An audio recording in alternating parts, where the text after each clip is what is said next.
भारतीय news channels मुसलसल नामालूम hackers के निशाने पर आ गए। 2 जुलाई को रिपब्लिक टीवी के लाइव स्ट्रीमिंग में हैकर्स की दरअंदाजी हुई। अर्नब गोस्वामी के प्रोग्राम में नामालूम हैकर्स की मदाखलत हुई। रिपब्लिक टीवी के नशरियात आर्जी तौर पर मुतासिर भी हुई।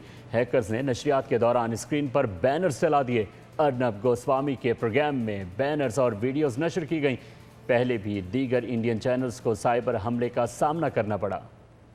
भारतीय न्यूज़ चैनल्स मुसलसल नामालूम हैकर्स के निशाने पर आ गए। 2 जुलाई को रिपब्लिक टीवी के लाइव स्ट्रीमिंग में हैकर्स की दरअंदाजी हुई। अर्नब गोस्वामी के प्रोग्राम में नामालूम हैकर्स की मदाखलत हुई। रिपब्लिक टीवी के नशरियात आर्जी तौर पर मुतासिर भी हुई।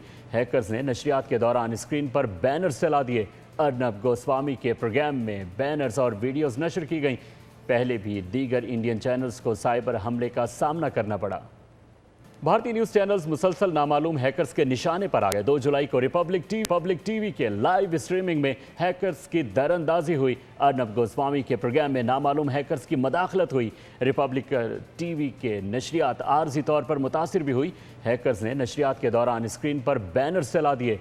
अर्नब गोस्वामी के प्रोग्राम में बैनर्स और वीडियोज़ नशर की गईं। पहले भी दीगर इंडियन चैनल्स को साइबर हमले का सामना करना पड़ा।